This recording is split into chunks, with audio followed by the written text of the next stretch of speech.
Hi, I'm Robert Christopher Koppes and will try to explain that there is no separation and that in fact we are all one. I've studied near-death experiences for decades and it struck me that this notion of oneness is mentioned very often in NDEs. In my opinion, it is one of the two major messages in NDEs. The other one being love, or rather unconditional love. To hear more about that, listen to my other podcast on that subject. Now about oneness. Let's check a number of things that many NDErs say and that indicate that everything is at least thoroughly interconnected. I will just mention 6, but there is more. 1. On the other side, all knowledge is freely available, and we just need to tap into it to get an answer to whatever questions we have.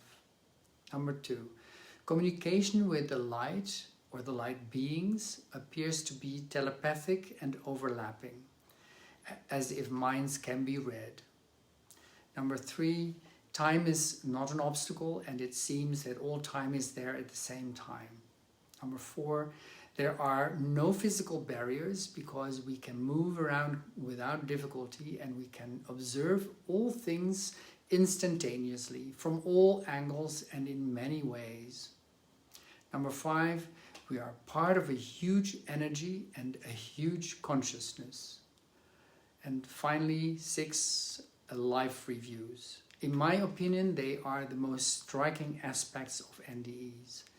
Many NDErs have a review of their life in which they can feel what they did to someone else as if they are that someone else. They become that other person. And that makes life reviews truly amazing. And to know more about these, listen to my other podcast or read my book full of quotes from NDErs. And it's called Impressions of Near-Death Experiences, and it is published through IANS, the International Association for Near-Death Studies. All these aspects that I just mentioned, all these 6, seem to imply that everything is deeply integrated. So perhaps we should conclude that we are at least closely and very lovingly connected to all and everything. And indeed, NDErs often talk about a deep connection with everything. And that includes humans, animals, trees, plants, planets, stars, and whole galaxies, but also the world of the light and the light itself. Let me give you a few quotes. One NDEr looked at her non-physical arms and body and saw it emitted a golden white light. And she said about this light, "As if I was a star, shining brightly in the heavens. The light was fluid, iridescent, and connected with ease to the angels near or beside me. I connected with the stars and with the vastness of the universe. I was a part of everything in existence, all at the same time. I saw people as connected, all part of the same source, but living different experiences." End of quote. Another NDEr said that everyone is a piece of everything, a piece of the whole.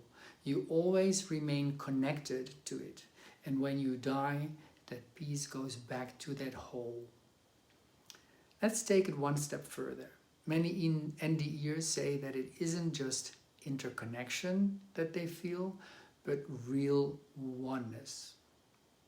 A young woman had a very complete NDE and she got to understand everything as she said it. She understood that it was actually very simple. It was so simple that she was shocked that she hadn't understood it while on Earth. At one point, she knew she couldn't stay there. And as she prepared to go back to her body, she thought of ways to remember this simplicity and to explain it to others, to ease fear of death and to inspire goodness. And she thought of some words that would perfectly describe this new knowledge in its simplest form. and then remember the words, of course. And she came up, as she said it herself, the perfect words. And these are, all is everything and everything is one. Let's take it yet another step further. Not only interconnectedness, not only oneness, but we are God. Sounds startling?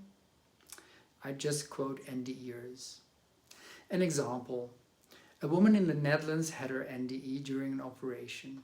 She was sucked into a deep darkness and then found herself standing in a radiant light.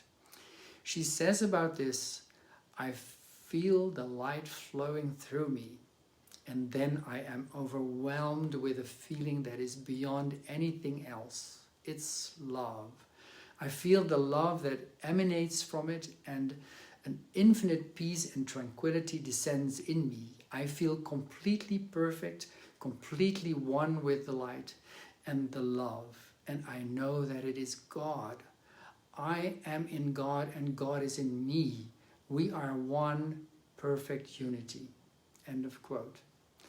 And another quote, this one is from Ellen Dye. You can look her up in my book or find her wonderful story on the internet under lionmagic.com. There she writes, it was like being in the heart of God, totally embraced in pure unconditional love and joy. There, inside God, I knew I truly belong. All of us truly belong there. I realized or remembered that God is not a person or personality, even though humans like to portray Him as that. The God I was experiencing is all that is. God is everything, including each one of us. God is the creative force of all the universes, a giant ocean of love from which all matter is created. And I was a little drop of that ocean that once had been separated and was finally back where I belonged. End of quote. And now the final step. There are beautiful quotes on how wonderful it is to drop not only our body, but also our identity or our personality. And before you get frightened, dropping all that seems to feel absolutely great. After all, your earthly life is just a role you play. Here is such a quote, and again, read my book to find more of them.